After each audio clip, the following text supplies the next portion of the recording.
മനു സിനിമയിലൊക്കെ അഭിനയിക്കാൻ പോകുന്നതായി കേട്ടല്ലോ. ഇത്ര വേഗം പറഞ്ഞു? അറിയാൻ താല്പര്യമുള്ള കാര്യങ്ങൾ പിന്നെ അറിയാതിരിക്കോ? വേണ്ട.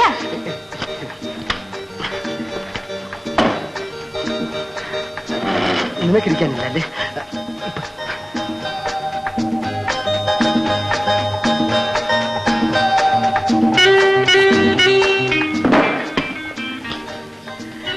ഇവിടേക്ക് തന്നെയായിട്ട് ഇറങ്ങിയതാണ്?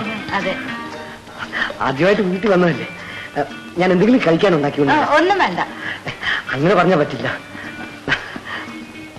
ആ, നിങ്ങൾ തമ്മിൽ പരിചയമില്ലല്ലേ? രമേശ്, ഞാൻ അന്ന് പറഞ്ഞ ആളില്ലേ, ആ ആള് തന്നെ.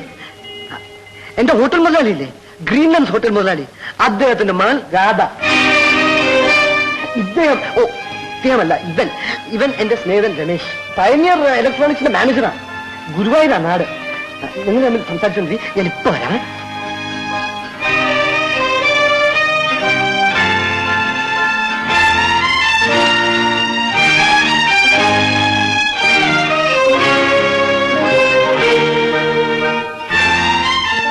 എന്നെ മനസ്സിലായിരിക്കുമെന്ന് കരുതുന്നു. ആ, രാധയെ പറ്റി മനു എന്നോട് ഒരുപാട് പറഞ്ഞിട്ടുണ്ട്. എന്നെ പറ്റിയോ? അതെ. പക്ഷേ ഇവിടെ വെച്ച് കണ്ടുമുട്ടുമെന്ന് പ്രതീക്ഷിച്ചില്ല അല്ലേ? രാധയെ ഇവിടെ വെച്ച് തന്നെ കാണുമെന്ന് ഞാൻ പ്രതീക്ഷിച്ചിരുന്നു. എങ്ങനെ? രാധയ്ക്ക് അറിയാവുന്ന കാര്യം ഞാൻ പറഞ്ഞു തരണം. മനസ്സിലായില്ല. മനസ്സിലാകാതിരിക്കുന്നതാ നല്ലത്. പെണ്ണ് കാണാൻ വരാമെന്ന് പറഞ്ഞിട്ട് വരാതിരുന്നാൽ ഇതിനപ്പുറവും പറയും. രാധേ, ഈ പറയുന്നത് കേൾക്കുമ്പോ കരയണോ ചിരിക്കണോ എന്ന് എനിക്കറിയില്ല. നിങ്ങൾ പുരുഷന്മാർ കരയുന്നത് കുറച്ചില്ലല്ലേ? അതിനായിട്ടല്ലേ ഞങ്ങൾ ഈ ഭൂമിയിൽ ജനിച്ചിട്ടുള്ളത്. രാധ പറയുന്നത് വളച്ചു കെട്ടാതെ തന്നെ പറയാം. പറഞ്ഞ സമയത്ത് പെണ്ണ് കാണാൻ വരാതിരുന്നപ്പോ എന്റെ അച്ഛനെ എത്രമാത്രം വേദനിച്ചെന്നറിയാമോ? ആ, പക്ഷെ രാധയ്ക്ക് വേദനയൊന്നും തോന്നി കാണില്ലല്ലോ. എന്തുകൊണ്ടന്ന് വീട്ടിൽ വരാതിരുന്നത് ദയവായി ഒന്ന് പറഞ്ഞു തരാമോ? നിർബന്ധമാണോ? അതെ. എന്റെ കൂട്ടുകാരെ സ്നേഹിക്കുന്ന ഒരു സ്ത്രീയെ പെണ്ണ് കാണാൻ വരാൻ എനിക്ക് താല്പര്യമില്ലായിരുന്നു, അതുകൊണ്ട് വന്നില്ല.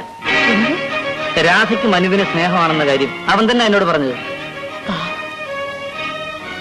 പെരുമാറ്റം കൊണ്ട് മറ്റുള്ളവരെ ചിരിപ്പിക്കാൻ കഴിയുന്ന മനുവിനെ ചിന്തിക്കാൻ തീരെ കഴിവില്ലെന്ന് എനിക്ക് മനസ്സിലായി. പക്ഷെ രാധ പറയുന്നത് എനിക്ക് മനസ്സിലായില്ല. മനുവിനെ എനിക്കിഷ്ടമാണ്. ആ മനുഷ്യന്റെ നിഷ്കളങ്കമായ പെരുമാറ്റം കാണാൻ വേണ്ടി ഞാൻ അടുത്ത് പെരുമാറിയിരിക്കുന്നു. നിങ്ങൾ വിശ്വസിച്ചാലില്ലെങ്കിൽ ശരി, മനു എനിക്കൊരു സഹോദരനെ പോലെയാണ്. പക്ഷേ മനുവിന് ഇങ്ങനെ ഒരു തെറ്റിദ്ധാരണ ഉണ്ടെങ്കിൽ അതിപ്പോ തന്നെ നിർത്തണം. രാധ, എന്താ? ക്ഷമിക്കണം. അവൻ ഇങ്ങനെ ഒരു വിചാരം ഉണ്ടാകാൻ ഒരു പരിധിവരെ കാരണക്കാരൻ ഞാനാ. രാധയെ മാത്രം ധ്യാനിച്ചു കഴിയുന്ന അവന് രാധ അവനെ സ്നേഹിക്കുന്നില്ല എന്നുള്ള വാർത്ത സഹിക്കാൻ കഴിയില്ല. കാര്യമറിയാതെ നിങ്ങൾ പറഞ്ഞ് ഞാൻ സഹിച്ചില്ലേ? ഇത് മുളയിൽ തന്നെ നുള്ളിക്കളയണം. പ്ലീസ്, രാധ അവനെ സ്നേഹിക്കുന്നില്ല എന്ന് ഇപ്പൊ അവനോട് പറഞ്ഞ അവൻ എന്തെങ്കിലും അപകടം കാണിക്കും. അവൻ അവന്റെ വിശ്വാസങ്ങളുമായി ജീവിക്കട്ടെ. മനസ്സിലാവുന്നില്ല. മനു ഒരു പുതിയ ജീവിതം തുടങ്ങുകയാണ്. രാധയെ സ്വന്തമാക്കണമെന്ന ഒറ്റ ലക്ഷ്യത്തിന് വേണ്ടിയാണ് അവൻ അവന്റെ അന്തസ്സ് ഉയർത്താൻ പാടുപെടുന്നത്. മനുവിന്റെ കാര്യം മാത്രമാണ് നിങ്ങൾ ആലോചിക്കുന്നത്. എന്നെ പറ്റി എല്ലാം ഞാൻ ആലോചിക്കുന്നുണ്ട്. എത്ര ആയാലും കുറച്ചു നാളത്തേക്കല്ലേ ഇത് വേണ്ടു. അവസാനം ഇത് അറിയുമ്പോൾ ഇത്രയും നാളും ഞാൻ കളിപ്പിക്കുകയായിരുന്നു എന്നല്ലേ തോന്നുള്ളൂ. ഇപ്പോഴാണെങ്കിലും അത് തന്നെ സംഭവിക്കുക. മനുവിന്റെ ഉയർച്ചയിൽ നമുക്ക് രണ്ടുപേർക്കും താല്പര്യമുണ്ട്. രാധ എനിക്ക് വേണ്ടി ചെയ്യില്ലേ? ശരി, ഇനി പെണ്ണ് കാണാൻ വരാൻ യാതൊരു തടസ്സമില്ലല്ലോ. പെണ്ണിനെ ഞാൻ കണ്ടു കഴിഞ്ഞല്ലോ. അവൻ വരുന്നുണ്ടെന്ന് തോന്നുന്നു. ഞാൻ പറഞ്ഞൊന്നും മറക്കരുത്.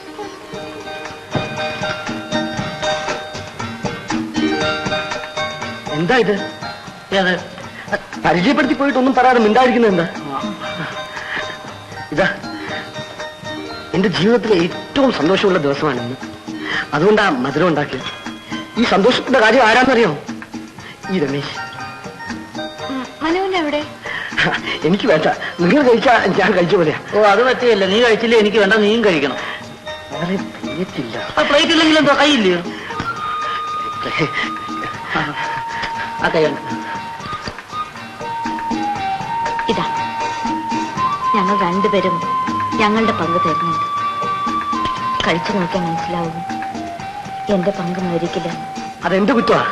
നീ എന്തായി പറയുന്നേ? തിരക്ക് പിടിച്ച് ഉണ്ടാക്കിയല്ലേടാ. പിന്നെ നമ്മൾ തമിഴ്നാട്ടിലല്ലേ ജീവിക്കുന്നത്, അതുകൊണ്ട് ഈ നാട്ടിൽ പലഹാരം ഉണ്ടാക്കി. എങ്ങനെയുണ്ട്? ഏതാണ്ട് കേസരി പോലെ തോന്നുന്നു. അത് തന്നെ ഉദ്ദേശിച്ചുണ്ടാക്കിയ. നിങ്ങൾ രണ്ടുപേരും ഇവിടെ ഇരി, ഞാൻ ഇപ്പൊ കാപ്പി ഉണ്ടാക്കിക്കൊണ്ട് വരാം. മനു, കാപ്പി ഒന്നും വേണ്ട, ഞാൻ പോവാണ്. പിന്നെ മനു എവിടെയാ ഷൂട്ടിംഗ്? AVM. എനിക്കൊന്ന് കാണണം, ഞാൻ പോട്ടെ.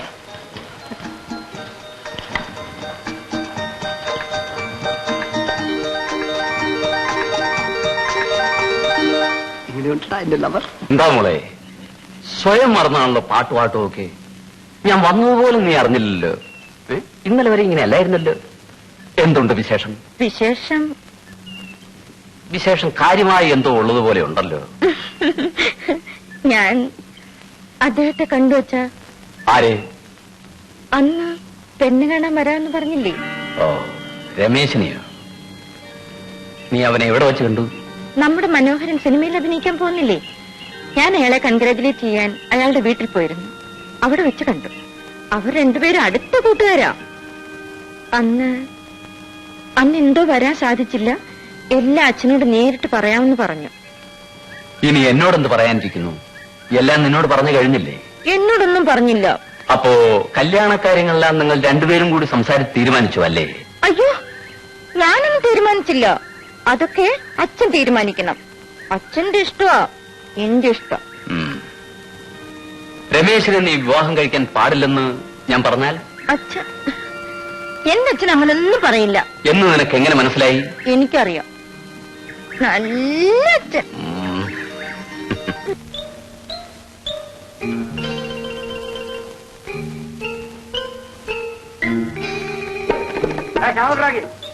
മനോഹര என்னடா உள்ள இறங்கி பாரு வழியில.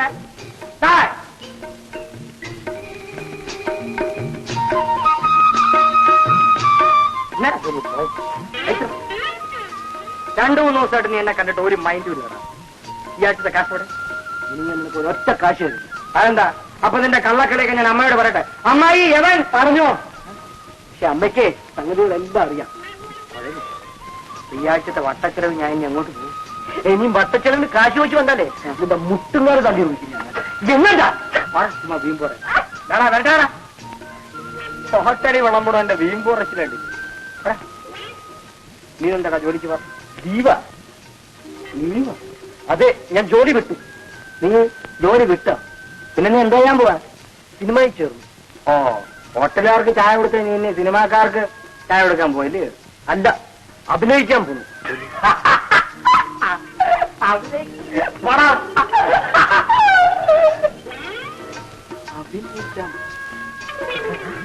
നീ പറഞ്ഞ സത്യമാണോടാ?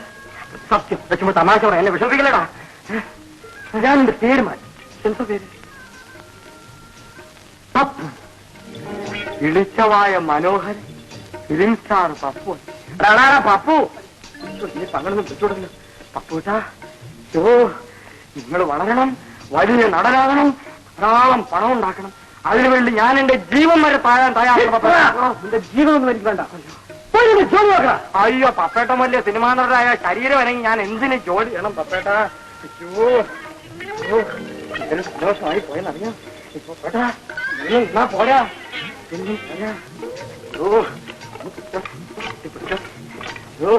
ശരിയായില്ല, ശരിയായില്ല. ഇനി മുതല് ഞാൻ പപ്പേട്ടന്റെ സെക്രട്ടറി. ഇനി ഞാൻ എന്തോ ചെയ്യാം.